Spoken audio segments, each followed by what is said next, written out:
राम राम मेरे सारे YouTube परिवार को। आपका स्वागत है मेरे चैनल ट्रैवल बाय आदित्य। आज हम मां नर्मदा के उद्गम स्थल पर जा रहे हैं। आपको आगे की अपडेट वीडियो के उसमें दिखाते रहेंगे। बाकी आप यहाँ, हाँ जी गाइस, हम पहुंच गए हैं माँ के मंदिर में। तो हम आपको आगे का व्यू दिखाते हैं, वीडियो में बने रहिए। ये है मां नर्मदा मंदिर।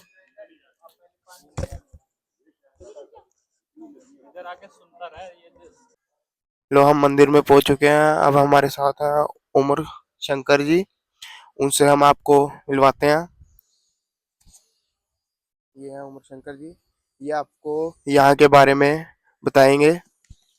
जी नर्मदे हर नर्मदे हर। मैं हूँ शंकर पांडे। मैं चूंकि यहाँ पे लोकल संवाददाता हूँ, दैनिक हरिभूमि समाचार पत्र का, और हमारे भाई लोग आए हुए हैं दिल्ली से। ये नर्मदा जी का मुख्य उद्गम स्थल है। नर्मदा नदी है जो कि मध्य भारत की जीवनदायिनी नदी कहलाती है। आज हम लोग उसके ओरिजिनल उद्गम पे आए हुए हैं। पीछे जो आप देख रहे हैं नर्मदा जी का मेन मुख्य मंदिर है। अभी आगे हम और मंदिर कुंड वगैरह देखते रहेंगे। ये हाथी है, इसको जो नीचे से क्रॉस हो गया मतलब सही है। नहीं हो पाया था, नहीं हो तो ट्राई करें फिर भाई। करो ट्राई।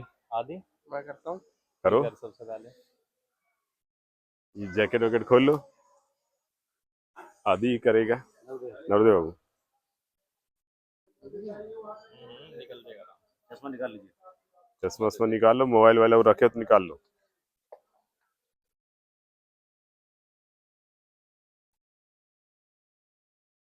ये बाहर रहते हैं भाई राहुल तो भोपाल में है परमानेंट। सीधा सीधा सीधा सीधा भैया, सीधा सीधा एकदम। हाँ एकदम सीधा है, पूरा फ्लैट हो जाए एकदम सीधे, पैर सब सीधे। पकड़ ले हाथी को, खींचो, बढ़ो, पट हो जा, पेट पर ऐसे घूम जाओ घूम जाओ घूम जाओ। वाह, एक मिनट एक मिनट एक मिनट, इधर से बनाइए, इधर से बनाइए, इधर से। आदि ने जंग जीत लिया। अब हमारी जंग बाकी है। आप भी ट्राई करो। ट्राई तो करके देखना चाहिए। दूर से तो बड़ा दिख रहा था। हाँ एकदम सीधे एकदम सीधे। फ्लैट हो जाओ, फ्लैट हो जाओ पूरा। नीचे कर लो। हाँ ये देखो, आदि पकड़ खींचो। पैर मोड़ो, एक एक हाथ बढ़ाइए, एक एक हाथ तैरते हैं जैसे। ठीक है, जोर लगाते रहिए। गए गुरु। मुश्किल है, मुश्किल निकल गए। ये पैर मोड़ो, मुश्किल है भैया। राइट पैर मोड़ो ना।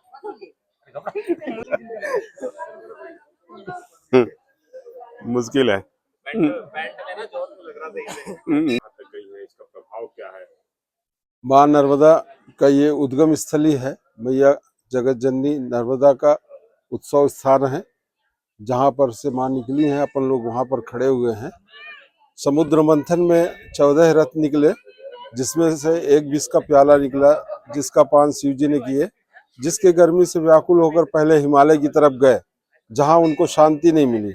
उन्होंने ध्यान अवस्था में देखा कि कौन सा ऐसा स्थान है जहाँ हमें शांति मिले। उन्होंने देखा एक मैखल पर्वत। ये मैखल पर्वत है, मैखलानुमा मतलब खलवट्टे जिसको कहते हैं हिंदी में, उस नमूने का पर्वत है। चारों तरफ से जंगल है, पहाड़ी है, बीच में गड्ढा है। तो यहाँ पर बहुत जंगल होने के कारण दलदली स्थान होता था। ये इस दलदल पर शिव जी आकर समाधि अस्त हुए और समा गए उसमें।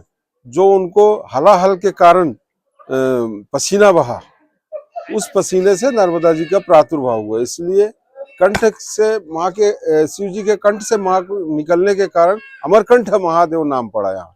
जैसे अमरनाथ गंगा जी जटा से निकलती हैं, उसी प्रकार से नर्मदा जी कंठ से निकलती हैं। इसलिए इस स्थान का नाम अमरकंटक पड़ा। शिव जी के नाम से अमरकंटक है ये। नर्मदा जी का ये प्रादुर्भाव यहाँ से हुआ। उसके बाद यहाँ से नर्मदा जी पश्चिम वाहिनी है, पश्चिम की तरफ बहती हैं और यहाँ से निकलकर पश्चिम की ओर जाती हैं। भारतवर्ष में 2 ही नदियां ऐसी हैं जो उल्टा बहती हैं, एक ताप्ती नदी, दूसरी नर्मदा। नर्मदा का विशाल रूप है, ताप्ती कुछ दूर तक है, उसके बाद नर्मदा जी में ही समाहित हो जाते हैं। इस प्रकार से नर्मदा जी का प्रभाव यहाँ से लेकर खंभात की खाड़ी तक है। और ये स्थान का एक विशेष महत्व ये है कि कलौ मलौ का भारी हारी सर्व तीर्थ नायकम। कलयुग में सारी तीर्थों की प्रधानता मां नर्मदा को दी गई है। जैसे कि सतयुग में गंगा जी, द्वापर में कृष्ण जी, त्रेता में राम जी, इस प्रकार से कलयुग में नर्मदा जी का विशेष महत्व है। ये तपोस्थली है। तपोस्थली का ऐसे है कि शिव जी को कहीं शांति नहीं मिला, उन्होंने यहाँ पर आकर शांति प्राप्त किया। तो हम सब मनुष्य की तो बात ही अलग है, ये तपोस्थली कहलाती है। जिस प्रकार से मरने के लिए गंगा तट जाया जाता है, तप करने के लिए अमरकंटक आया जाता है, दान करने के लिए कुरुक्षेत्र जाया जाता है, और वास करने के लिए नैमिषारण्य में जाया जाता है। गौतमी तटे, गौतमी तट में जहाँ से कथा सत्यनारायण की कथा प्रारंभ हुई है, वहां पर एक दिन जरूर वास करना चाहिए, क्योंकि कलयुग का जो कथा का विशेष महत्व है वो श्री सत्यनारायण व्रत कथा का है। तो ये तपोस्थली है भैया, यहाँ जो भी लोग आते हैं। और एक मैं आपको साक्षात प्रमाण देता हूँ कि आप अमरकंटक के 40 किलोमीटर एरिया में जब भी प्रवेश करेंगे तो आपको महसूस होगा कि मैं अमरकंटक जा रहा हूँ, क्योंकि शीतलता महसूस होती है दिमाग पे। और जैसे ही आप यहाँ से छोड़ें, आने के टाइम में भी और जाने के टाइम में भी, जब 40 किलोमीटर आप छोड़ देंगे तो लगेगा कि मैं अमरकंटक छोड़ चुका। इस प्रकार से अमरकंटक का विशेष महत्व है। नर्मदा मैया की जय। नर्मदे हर। यहाँ पर माता जी का, इधर आ जाओ, हाँ मैं ऐसे आ जाता हूँ। ये हमारे नर्मदा मंदिर, नर्मदा उद्गम के बाद नर्मदा जी का मंदिर है, जो 51 शक्तिपीठ पर एक शक्तिपीठ है। माता जी का बायां नितंब भाग यहाँ पर गिरा हुआ है, 39वां शक्तिपीठ में एक शक्तिपीठ है। तो माता जी के मंदिर में जाके कोई प्रणाम तो करता नहीं है, इस कारण से हाथी से जो लोग निकलते हैं, इससे साष्टांग प्रणाम होता है मैया को। तो माता जी को एक प्रकार से सिलेंडर होना, पूर्ण रूप से समर्पित हो जाना, प्रणाम करके माता जी की तरफ मुख करके आगे बढ़ना, ये इस प्रकार से समर्पण की भाव आती है। और जो हमारे शरीर में अहम है, क्योंकि माँ नर्मदा का नाम ही नर्मदा है, नर के मद को हरने वाली नर्मदा। तो जो जिसके अंदर मद रहेगा उसको कोई चीज जल्दी प्राप्त नहीं होगा, क्योंकि नर्मदा जी बड़ी नम है। इस प्रकार से यहाँ से इस हाथी के नीचे से निकलते हैं और निकलकर माता जी का दर्शन करने जाते हैं।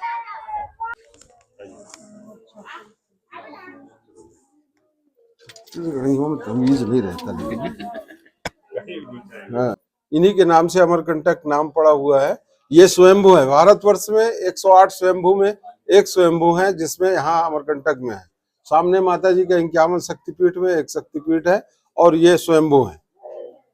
प्रणाम। ये आपको साउथ के बाद बहुत कम मंदिर मिलेगा कार्तिकेय जी। ये जो कार्तिकेय जी हैं, और जो ये मंत्र लिखा हुआ है, आपस समार कुष्ठ क्षार्या प्रमे ज्वरन्मादि गुलमादि रोगाय महांताय पिशाचाश्च सर्वे भवत्र पत्र भूति भूतिम विलोके श्रवंत कार्य द्रवंत। मैंने क्षण भर में नष्ट हो जाते सारे शरीर के रोग जितने लिखे, आपस से जो अपमान, जो हाथ से छिलके वगैरह निकलने लगते हैं, कुष्ठ, जो कुष्ठ रोग जानते होंगे आप, प्रमेह रोग है एक ज्वरन माने बुखार, गुलमादि माने वो बवासीर वगैरह जिसको कहते हैं। इस प्रकार से पिशाच वगैरह कोई भी अगर है, कार्तिकेय जी के नाम मात्र से वो उड़ जाता है। जो लोग झाड़ा फूकी करते हैं, वो कार्तिक जी की ही मंत्र से मतलब उसको सिद्धि करते हैं जी, उससे ही झाड़ते हैं, तो तुरंत पिशाच सब खत्म हो जाते हैं। इस यह माँ नर्मदा कुंड, यहाँ से माँ नर्मदा का उद्गम हुआ है।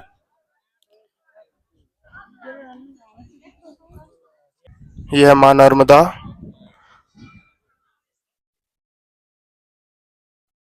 ये हम माँ नर्मदा की परिक्रमा कर रहे हैं।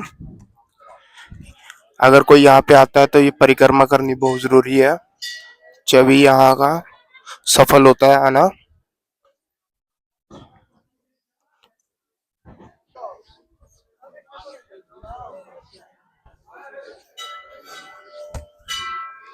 अभी हम लोग आए हैं नर्मदा जी के कोटी तीर्थ घाट पे।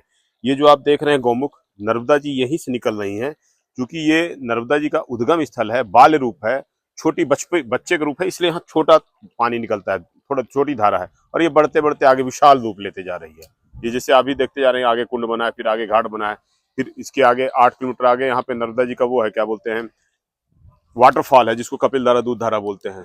करीब 300 350 फीट नीचे गिरती है। मतलब धीरे धीरे विस्तार होते जा रहा है नर्मदा जी का। हाँ जी गाइज, ये है माँ नर्मदा मंदिर का उद्गम स्थल। तो अब हमारी वीडियो यहीं तक थी। अगर वीडियो अच्छी लगी हो तो लाइक कमेंट सब्सक्राइब कीजिए और ऐसे ही प्यार बनाए रखिए। धन्यवाद। और आपको ऐसी ऐसी और वीडियो हम यूट्यूब चैनल पर डालते रहेंगे, दिखाते रहेंगे। आप सिर्फ अपना प्यार बनाए रखिए। Thank you.